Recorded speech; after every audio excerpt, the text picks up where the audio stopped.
All right, welcome everyone. Excuse me. I'm joined tonight by the delightful and fantastic Cass Lynn. I apologize if is Cass short for Cassandra. First of all, Yeah. Usually people just call me Cass, but yeah, it is short for Cassandra. And thank you for calling me delightful. I like to think I am.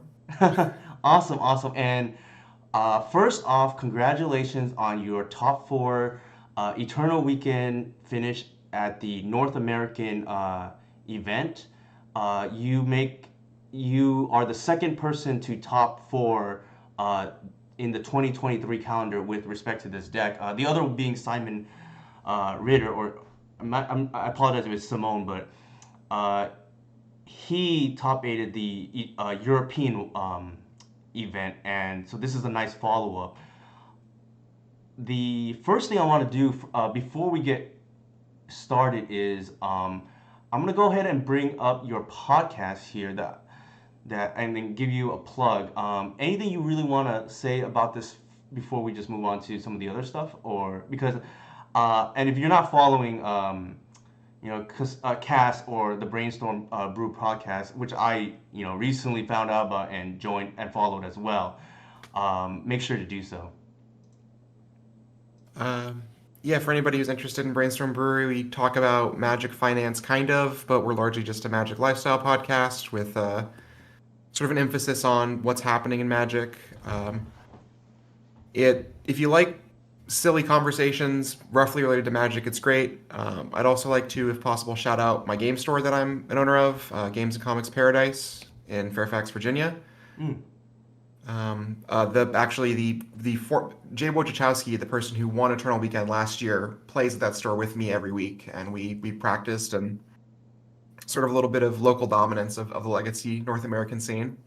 That's awesome to hear. I had heard something about he was at your local scene. I didn't realize literally the same store. So that's pretty impressive. That back to back performances from Jay and then yourself here. I I think before we go on, anything else you want to add to that? But shout out to him. Actually, one other thing I want before I forget. Here is the Twitter handles with respect to all of that. So here's the Brainstorm Broom Twitter handle, and then here is Cassandra's Twitter handle. I mean, before I forget. So they're in Twitch chat now, and then if anybody on Twitch can't hear me, make sure they let me know. I'm assuming the audio is good. We did a quick run through beforehand with Cass. So that is that. Now, actually, one other thing, or two other things. Here are my socials, first of all, before I forget it as well. And also, I want to shout out David Sittinger for also finishing 9-2 and then making top 25 at Eternal Weekend uh, at Pittsburgh in North America. So, without further ado, the floor is all yours, Cass, to introduce yourself. Real quick about DSIT. He plays locally to the eventual champion TK. Mm-hmm. We're all kind of within an hour of each other, so the DC, Maryland, Virginia scene had a really strong showing. I'm super proud of all of us for that. Um, the Legacy Pit guys who have like their Maryland-based Legacy crew that they really have pushed everybody to get better. Mm-hmm. So shout out to them, shout out to TK, and honestly the whole DMV Magic scene and Legacy scene. Couldn't have done any of this without them pushing me Wow. to Okay, get that's better. that's great to hear. And I think I missed the beginning of it. Did you say that they are a in the area but a different store? Yeah, the Legacy Pit is a group that plays out of Level Up Games up in Maryland, I believe. Mm-hmm. And that is where Champion TK and DSIT, I think he's at 25th place on Mm-hmm. Cradle Control plays. But we all kind of travel back and forth because the whole area is, within an hour, hour and a half of each other. Ah, gotcha. Okay, that clarifies it. And then yeah, I know only recently I was wondering what DMV stood for, and then I kind of pieced it together in my head that it was District of Columbia, Maryland, Virginia. Um, for those who are like I guess ignorant as myself, right? Yeah, it's really cool because it's the whole area sort of connected by the DC Beltway, and so there's a ton of geographic access to events. If you're in that area, you're like 2 hours from most SCGs, 6 if it's in Ohio. Mm-hmm. A lot of opportunities to get better at Magic, and like they say, steel cuts steel, and just makes each other sharper. No, I And think that. Oh, oh, go go ahead. ahead. I was gonna say I won't say that playing with the reigning Eternal Weekend champion every week made me worse at Legacy. Yeah, definitely, definitely. I think that's how I got a lot better too because I realized that practicing against better players is the only way you're gonna get better. Specifically, if they're a little bit better than you two, because the gap is not as large. Um, but I think that's a good lead into your background history because we're on the topic of your local area now. Uh, do you want to? I know you shout out your local area scene, but did you want to talk a little about your past, or do you think we want to go straight right into the why you selected this deck, which I know we discussed beforehand. You won't really want to put emphasis on. Yeah, I think talking about my history, especially in the Legacy format, is worth bringing up. I've played Legacy for quite a while. I think the first Legacy GP where I think I actually really tried at was the one where Deathrite Shaman debuted. I Mm-hmm. played a 10 Fins deck there and did not do very well because Deathrite Shaman debuted. Um, but over the years, I've played basically every deck in the format. I played lands at one point. I've played prison decks. I've played Sneak and Show. But I've always kind of had a predilection for the Gaia's Cradle Elf decks because, especially after the Team Channel Fireball discovered the Natural Order tech in, I want to say like 2012, 2013, Mm-hmm. with Craterhoof. I enjoyed like the Wirewood Symbiote, Elvish Visionary stuff. There's a lot of opportunities for you to outplay people. The deck had a lot of very much similar to the way the Cradle Control does. It has a lot of opportunities for you to do unexpected things, and people don't test enough against it because it's underrepresented. But I did find myself drifting back to Delver variants and Control variants, especially during the, say, like 2018 to 2022 period. Mm-hmm. And actually, in 2019, I had a SCG Open team win with Ryan Overturf and Jacob Hagan, and I was the Mm-hmm. legacy seat playing Death Shadow in the format full of Grixis Delver, and that really cemented me as a Delver player for a couple of years. And I think the time playing Delver made me better at playing Legacy in general because I got used to winning matches on super thin margins with decks that you have to play really well, but there's also like an underlying power level, and I think that translates really well to Cradle Control because Cradle Control has almost a Delver-like aspect to it in that regard, where you have what you're doing isn't that powerful until it's overwhelmingly powerful. Mm. That's a good way to put it. Um, and I think I picked up Cradle Control initially, as I think I said in the questionnaire during the Legacy Pit Open last year, and this is back when it was still playing things like Wirewood Symbiote and Elvish Visionary in a pre. This is honestly like Initiative was legal, but no one had really discovered it yet. World. Mm-hmm. Um, I did not do well in that event, but I did sort of refall in love with Gaia's Cradle, and actually that was the weekend I decided to put together my own copy of the deck again. Um, Yeah. and it wasn't until the post Bowmaster list started popping up where we shifted away from the Elf package that I really dove back in all the way. Yeah, I like to think of that era. That Legacy Pit Open actually, Matt Sabo top aided with I like to think of the Wild West version of this deck. You know, Hmm.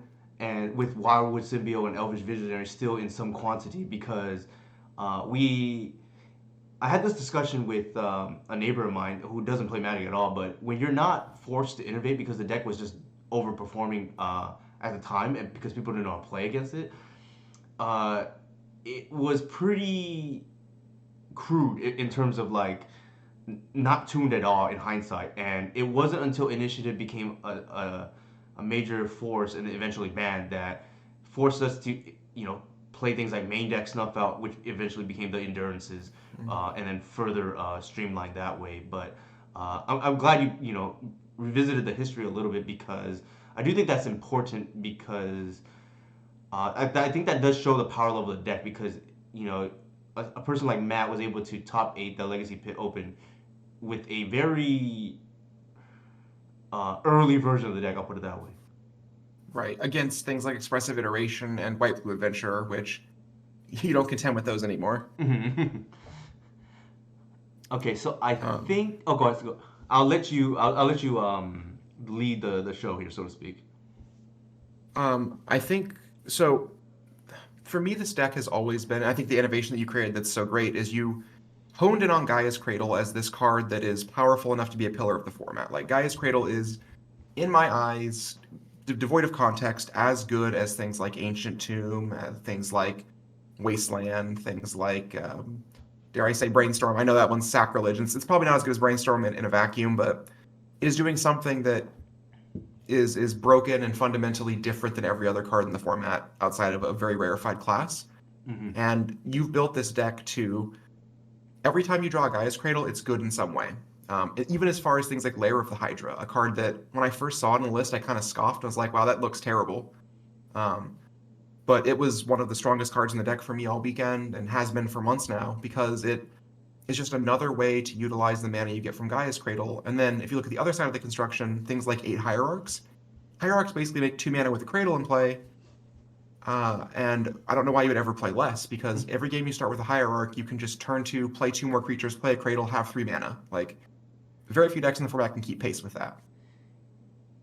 Yeah, I'm glad you touched on that because one of the reasons why I asked you because I would say the Hierarch technology going up to 8 copies is only about a month and a half old, not even 2 months. And I know there is some resistance towards that because some believe that you will flood out. Actually, the funny thing is when we went to Hierarch technology, I actually tried 8 initially, and I had pushback then, and I should have probably went with my own instinct and just kept it, but there was too much pushback from people who didn't feel comfortable with the flooding. So we went down to 6, and then added, the Shepherd package, which we'll talk a little bit later. But I do, I'm glad you touched on it, and I felt like it was important to uh, let the audience know that it's one thing for me to endorse 8 Hierarchs because that's just the direction I felt like the deck needed. But I felt like it was nice to hear that from you as well.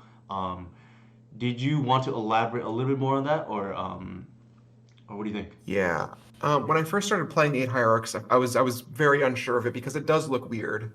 But having 8 creatures in your deck with Exalted leads to a lot of weird combat situations where, like, I've had Endurance's attack past 6/6 Murktides.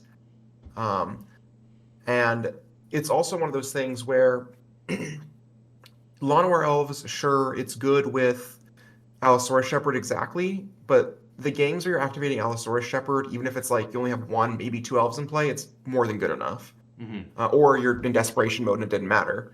Mm-hmm. But the games where you just, nickel and dime them with a couple extra points of damage, or even just have the ability to attack through medium-sized creatures because of Exalted, are huge. Um, and actually, I know that Canister made a comment about Elvish Reclaimer about a week and a half, 2 weeks ago, and you said something along the lines of people who say things like this kind of weed themselves out. And I really think that I'm thinking about that. Uh-huh. Elvish Reclaimer does 2 things in this deck. I know we were on the Hierarchs, but I want to get into this because I've had it on the front of my mind. 1 mana creatures in a Gaia's Cradle deck are fundamentally like you need them in the deck building. It's like you wouldn't play Brainstorm without fetch lands. And Elvish Reclaimer is both just a 1 drop, it is extra copies of Gaia's Cradle, and also it is like a convertible attacker. It gets bigger later, and a 3/4 is no joke, especially with 1, 2, even 3 exalted triggers. Like it can get through most anything. Mm-hmm. And I was playing 14 1 drops in my list, and I think that that's as low as I'd want to go. Yeah, I think it's understated how good 1 drops are in this deck. Not just because of Guy's Cradle that you obviously it's the strongest card in our deck, and I know this is like I said, like you said actually, it's gonna sound sacrilegious. I actually think it's the strongest card in Legacy, like power level wise. It's the Green Tolarian Academy, right? Um, Right. but it's easy to win when you have Guy's Cradle. But then the other thing it really does is Fiend Artisan in a vacuum is not actually that strong. It's just that with enough 1 drops, it's how you really turn on the card. And I don't Right. think people realize that's kind of part of the deck constraint. And not to mention, this deck is the way it plays out. It's almost like a stompy deck in a way too, because you want to maximize your mana Yep. every turn. because and the one way to lose games is because you have to mulligan because you didn't have a one drop in your opening hand, and I think people lose sight of that. Definitely, calling it a stompy deck actually brought me back to I was reading an article about Modern Scam by, I believe, Mason Clark, talking Mm-hmm. about the Scam deck as a stompy deck, and like you just don't keep a hand that doesn't do something, Mm-hmm. which sounds like a nothing statement, but in the Scam deck, you'll keep a hand that's like, oh, turn two Dauthi Voidwalker with Lightning Bolt and a Fabled Mirror Breaker, but that just doesn't win any games in Modern. Just like a hand that doesn't play a one drop, especially, you know, even if the one drop's just Allosaurus Shepherd, it's Right. fine. The hands that don't do that are just hands that you don't want to keep. And by playing more mana dorks or just one drops in general, it makes your green sun something you don't have to play on one for Arbor. I think the entirety of between Eternal Weekend and the duel for duels that I top for the week before, I think I Zenith for Dryad Arbor on turn one twice. That's actually a good number because you don't want to waste your green suns, right? Right. Especially in the matchups where things like Collector Roof matter, where Grist matter. Um, Or even an endurance, right? Like on turn 3 or 4. right. And the other thing that I think people have kind of strayed away from in this deck is they don't play the full four endurance, and that card is it's at least okay in every matchup. In some matchups, it's your best card. In some matchups, it's just like a 3/4 for 3 at flash speed. Mm-hmm. And like flash creatures are really good when your game plan is to play a bunch of small guys. Yeah, I mean, Um, I'm glad you touched on that because I thought I would be on an island, to be honest. And then I'm glad to hear not only from you, but in the previous stream with Simon and Roberto, who wasn't on the stream, but I got his feedback too. Roberto only played the 3 endurance, and he wished he registered the fourth. And Simon just said, Green has never had, instant speed turn 0 interaction against any deck before, and suddenly now, while not as flexible as Force of Will, it is on at least the same power level in some matchups, and in other matchups just better because, for instance, you don't want Force as much against like the Tempo decks, but Endurance right. is just like 3 mana win the game. Like one is pretty much they're on the ropes already. Two is probably game over. Yeah, and having when you're playing this deck and you're playing against Delver, the Delver matchup is something that I want to talk about extensively because you definitely have put a lot of work into making that matchup as positive as possible. Mm-hmm. Um, But having exactly six cards you want to take out against Delver and exactly six cards you want to bring in at a baseline is just like, I want to take the natural order package out, and that's it. I want every other card in my deck to be good against Delver in a post-board situation. Um, and by playing four endurances, you can do that. When you start playing more, silver bullets, more toolbox things, Mm-hmm. even if they're things like some people have talked about playing like Thrun, which I don't endorse, but even Right. that card, like you're better off just having an endurance and cutting the natural order package and the oof, obviously, and just bring in six free spells. Because I think if you don't have a really cohesive plan against Delver, and drawing bad cards against Delver is terrible, then you're going to lose to them more often than you'd like. And in this format, Grixis Delver is still one of the most common decks. Even in a world where it's the weakest it's been in a while, it's still I played against it 3 times at Eternal Mm-hmm. Weekend. No, it like I mentioned this to you off air before, but your response there like just really shows a deep understanding of the deck building construction. I think, which is not the most important thing, but I do think very important in terms of actually doing well with the deck because sometimes people just pick up a list or a sideboard map and just like fall. I think that's fine if you're like constrained on time, but I think if you really want to do well, I think it's obvious you put in the work to study like how the deck really ticks, and I want to commend you for essentially doing your homework. But I mentioned this already on the Discord channel, but I'll mention it here on air again. I so one thing that I want to I sort of add on to that with regards to process. Um, I've played a lot of games that aren't Magic in the last couple of years, Hmm. and sort of brought over skills from them. And the other thing I did for this event was I put a lot of emphasis on my like we'll call it my sports psychology part of the process. Hmm.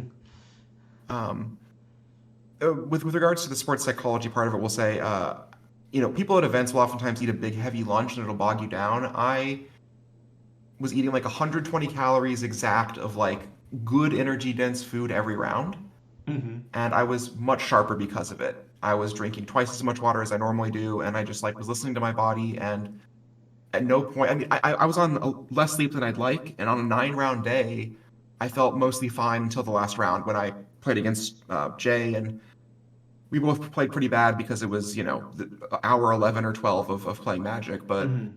that was really important. But then also skills that I picked up from other games are things that I think I've applied really well in Magic that a lot of people who play Magic just play Magic.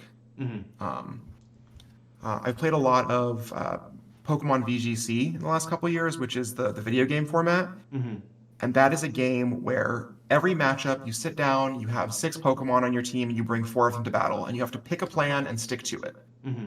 And you can have some versatility in matchups, but you basically have to know what your plan is when you see your opponent's team. And that really is how sideboarding works in this deck. It's very much I'm playing against lands. These are the cards that matter. These are the cards that don't. I need to mulligan hands that are too heavy on the cards that don't matter. And I think that's true for basically any Stompy deck. Yeah, I'm glad you touched on that, and then this is kind of ties into the sideboarding. Um, I get questions asked a lot, like regarding the endurances uh, from newer pilots, for instance, where they say, "Well, why do you want endurance main? Because it's kind of situational, right?" A lot of it has to do because I don't think of the deck as okay, this is the 60 and this is the sideboard. I think of it as a cohesive 75, and at least the post board configuration, I want to morph the deck into what the opposing deck is macroly weak against. So, for instance, if I'm playing against a Delver deck, I want to be able to transform this deck fully into a mid range deck, which you hinted at before, 6 in, 6 out, and essentially that kind of ties into the Bowmaster's argument too. The reason why you and I are on the singleton is just because you can tutor for it, like to create a body or whatever, and then or kill an X1 when needed against Delver or whatever deck that just runs out their important X1, for instance. But the problem with running too many Bowmasters is because then suddenly you have terrible